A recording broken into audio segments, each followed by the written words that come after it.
Dear friends, we have seen the manner in which certain attacks have been made on Mr. Narendra Modi, and especially keeping in mind his popularity and the way his stature has helped the Bharatiya Janata Party. This is very much in tune with the character of the Congress Party to twist and turn and fabricate issues, to fabricate the details. The recent episode, which we all know of, in which Mr. Amit Shah, the then MOS home, has been maligned along with the then CM, having failed at that attempt. The two ministers in the present government tried to make insinuation against Mr. Modi, and when the father of the girl responded, Congress Party has changed tracks. Earlier, they tried to make accusation against the CM. Having failed at that, they have turned the tracks and made it into an issue of gender justice, the privacy of a woman, which was being invaded. Let me explain to the people who seem to be literate but lack the depth. So far as privacy of the woman is concerned, that seems to be violated today. That seems to be violated by the bunch of people who claim who are trying to gain political mileage out of the life of an innocent victim of a girl who sought the protection of the state. And having raised the questions as to how state was protecting, let me tell them that if a complainant, if a woman or somebody on behalf of a woman approaches the state government for the protection without even assessing the threat and the person who was involved, on what basis these accusations and allegations are being made?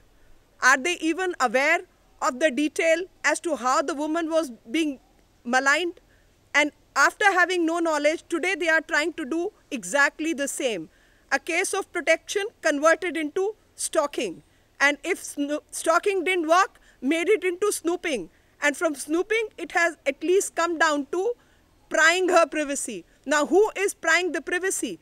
The people who are making a political case out of a protection given to a girl are the ones who are actually maligning the reputation and invading the privacy.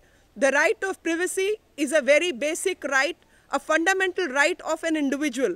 These individuals are politicians. At best and at worst, they are the ones who are trying to gain mileage out of somebody's private life. Has the girl complained? Answer is no. Has the father complained? Answer is no. Is Mr. Prashant Bhushan the brother, husband, or the father of the victim? Answer is no. Who is he then? He happens to be a lawyer appearing for a tainted civil servant. I have tried in the past to malign the reputation and are repeating the same. In this case, the father sought the protection of the girl. The protection of the girl was arranged by the state, and that happened to be the anonymity, the secrecy, the cover of quietness is most important in these issues, especially when you are dealing with the sensitive issue of protecting the woman's dignity. Her life is involved. And today this girl is living a happy, peaceful life, and they are invading her life. They are invading her privacy. Under the law, the fundamental rights, somebody can approach the court and the authority whose rights are being violated. It was that girl's right which was being violated, and as Indian society is, the fathers, the brothers, the husbands will do everything to protect the honor of the girl. And this is exactly how the state then acted, and BJP is acting today with restraint. We do not wish to disclose more than needed about the intimate private matter involving a woman. Now the question is, under these circumstances, a matter which was with the police, the recorded conversation is the property of the police. How has that been leaked to a private party? They have been citing Telegraph Act. Let me just tell them, the Telegraph Act has been violated by the Cobra Post and also by the Congress Party.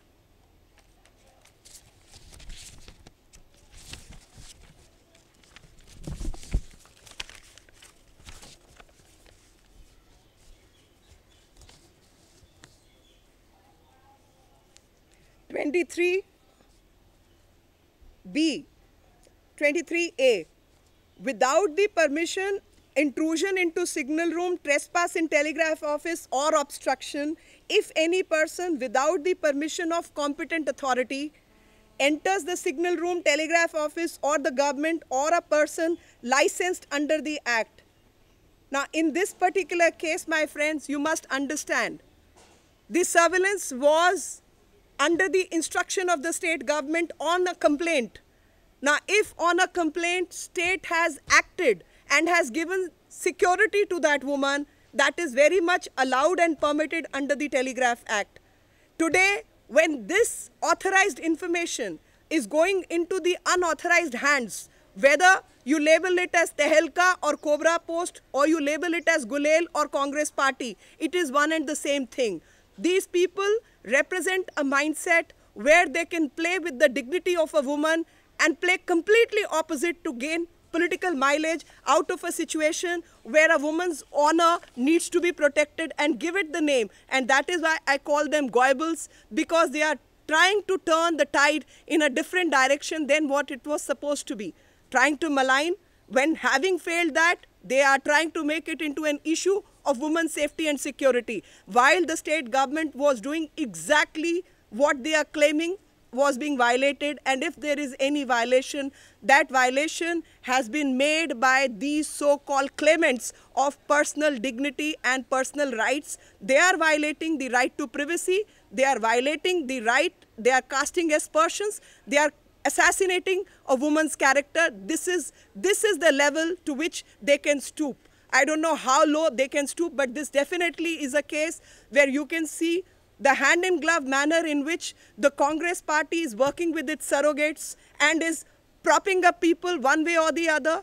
Lawyers are trying to take advantage. Having failed in the courts, it is a contempt of the court, because under the court orders only, this particular investigation is handed over to a particular agency. From that agency, this matter has come out.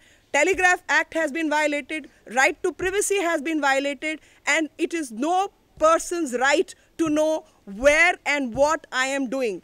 Having done this, they have actually exposed their nexus and the manner in which their politics can stoop. And this is exactly what the people of this country needs to know, that this is how the Congress Party operates through many facets. मित्रों, जिस तरीके से अभी हाल ही में 2 प्रकरण हुए, 2 मंत्रियों ने, एक मुख्यमंत्री जिनकी पॉपुलैरिटी दिन प्रतिदिन बढ़ती जा रही है और उनकी सभाओं में आने वाले लोगों को जब नहीं रोक पा रहे तो चरित्र हनन करने की कोशिश की। जब लड़की के पिता ने आकर बयान दिया, स्पष्ट रूप से सामने आकर कहा कि मेरी लड़की को, मेरी बेटी को कुछ खतरे थे, उन खतरों से बचाने के लिए मैंने राज्य सरकार को निवेदन किया था कि उसको सुरक्षा प्रदान की जाए और साथ में उसके ऊपर जिस तरीके के लोग उसको तंग कर रहे हैं उस पर निगाह रखी जाए। राज्य सरकार ने वही काम किया और उस लड़की को सुरक्षा मुहैया करवाई। उस सुरक्षा के तहत इस बात को, जो कि बहुत चुपचाप तरीके से किया गया था, उसको पब्लिक डोमेन में लाकर किसी परिवार की इज्जत से खिलवाड़ अगर किसी ने किया है, किसी महिला की राइट टू प्रिवेसी से अगर किसी ने खिलवाड़ किया है, तो वो कांग्रेस पार्टी है। और कांग्रेस पार्टी ने उस महिला को जो सुरक्षा प्रदान करके इस बात पर पर्दा डालने की कोशिश थी, कुछ मामले जो लोगों के बीच में नहीं आने चाहिए, ऐसा प्रावधान करने की कोशिश की थी, उसके साथ खिलवाड़ किया है। जिन लोगों के घर में बहनें, बहू, बेटियां हैं, वो इस विषय को बहुत अच्छी तरह समझते हैं कि किसी के चरित्र को लेकर लोगों के बीच में जब इस तरीके की आवाज़ उठाई जाए और वो भी सिर्फ एक राजनीतिक हथकंडे के रूप में, तो उसका असर लोगों पर क्या पड़ेगा, वो लोगों को आज कांग्रेस पार्टी के शीर्षस्थ नेताओं को समझाने की आवश्यकता है। आज समझाने की आवश्यकता है कि ये धोखेबाजी नहीं चलेगी, जहां पर आप कहें कुछ और करें उसका बिल्कुल विपरीत। आप जिस टेलीग्राफ एक्ट का हवाला दे रहे हैं, उसके अगर आप सेक्शंस पढ़ें 24, 26, तो आपको पता चलेगा कि टेलीग्राफ एक्ट के अंदर अगर सीडी को कोई ध्यान से सुने तो ये अधिकृत सर्विलेंस थी, और अधिकृत किसी और द्वारा नहीं बल्कि उस राज्य के मंत्रियों द्वारा। तो जब मंत्रियों ने ऑर्डर दिया और उसके तहत किसी लड़की को सुरक्षा मुहैया करवाई जा रही है उसके परिवार के कहने पर, तो उसमें क्या अनाधिकृत विषय आया? आज जब उस विषय को आप पब्लिक में उठा रहे हैं तो वो अनाधिकृत है। और राइट टू प्रिवेसी किसी व्यक्ति का पर्सनल राइट होता है, ना कि तीसरे चौथे पांचवें आदमी का, और खास तौर पे राजनीतिक दल का वो अधिकार नहीं है। क्या लड़की ने आपको शिकायत की? जवाब है नहीं। लड़की के पिता ने शिकायत की? जवाब है नहीं। लड़की के पति ने शिकायत की? जवाब है नहीं। लड़की के भाई ने शिकायत की? जवाब है नहीं। तो आप कौन है? मैं हूं खामखा कांग्रेस पार्टी, ये हूं मैं। ये है कांग्रेस पार्टी जो कि दूसरों के मामलों में किसी के स्वच्छ और साफ जीवन के ऊपर लांछन लगाने में 2 मिनट नहीं लगाती, और उस 2 मिनट का केवल और केवल राजनीतिक लाभ उठाने के लिए किसी व्यक्ति के प्राइवेट जीवन को सड़क पर लाके खड़ा कर देना कहाँ की राजनीति है मुझे समझ नहीं आता। मुझे मालूम है देश में राजनीति का स्तर गिर चुका है, लेकिन किस हद तक गिर चुका है ये आज स्पष्ट हुआ। आज स्पष्ट हुआ कि जब इस मामले में इस तरीके की हरकत में ये कोर्ट के अंदर फेल हो चुके, जब कचहरी के ये ऑर्डर्स का उल्लंघन करते रहे, तो आज आकर उसको लोगों के बीच में इस अभद्र तरीके से फैलाने की कोशिश की।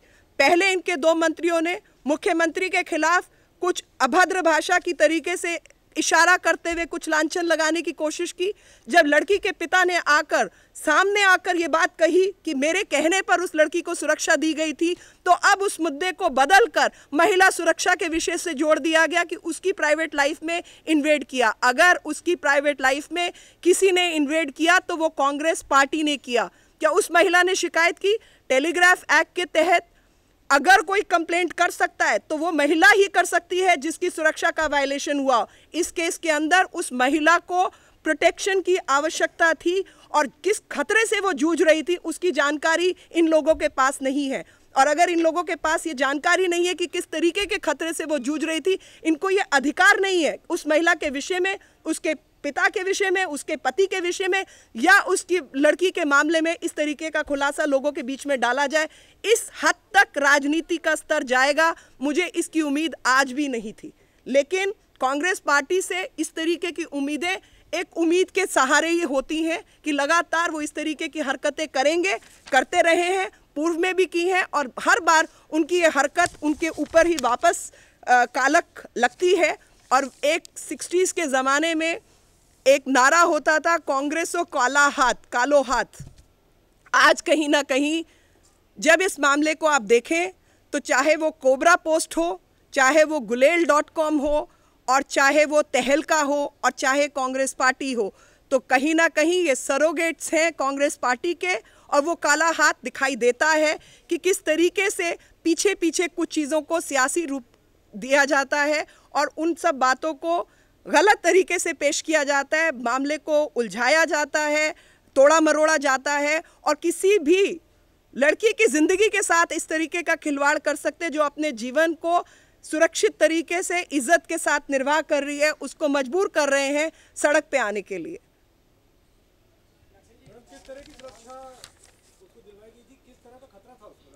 देखिए, वो सब जो हैं ऐसे विषय हैं जिसके बारे में मैं नहीं कह सकती, और क्योंकि वही हरकत मेरी तरफ से होगी जिसको बचाने की कोशिश थी, उसी को आप सड़क पे लाने को मजबूर कर रहे हैं।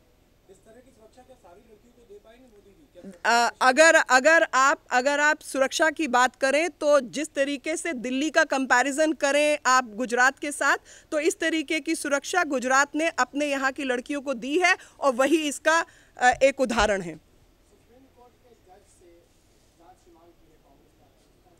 मैं आपको सुप्रीम कोर्ट का ऑर्डर दिखा देती हूँ जहाँ पर इस तरीके की अभद्र टिप्पणी हुई थी, और कॉलिन गोंजाल्वेस नाम के वकील ने अंडरटेकिंग दी थी कि हम इस मामले में ये सब पैराग्राफ्स को हटाएंगे, क्योंकि कोर्ट ने इनको फटकार लगाई थी और कहा था कि हमारी कोई ऐसी इच्छा नहीं है। 2 बार से अमेंडेड पिटिशन फाइल करनी थी, जिसमें प्रशांत भूषण ने ये अमेंडेड पिटिशन फाइल करनी थी, और वो अमेंडेड पिटिशन फाइल ना करके तारीख पे तारीख ली गई, और उसके बाद ये सिला दिया गया। इसलिए मैंने ये प्रश्न लगाया कि प्रशांत भूषण उस लड़की के पिता हैं, जवाब है नहीं। भाई है नहीं, पति है नहीं, तो किस हैसियत से वो इस तरीके की बात कर रहे हैं? वो एक ऐसे व्यक्ति के वकील हैं जो कोर्ट की अवमानना कर रहा है।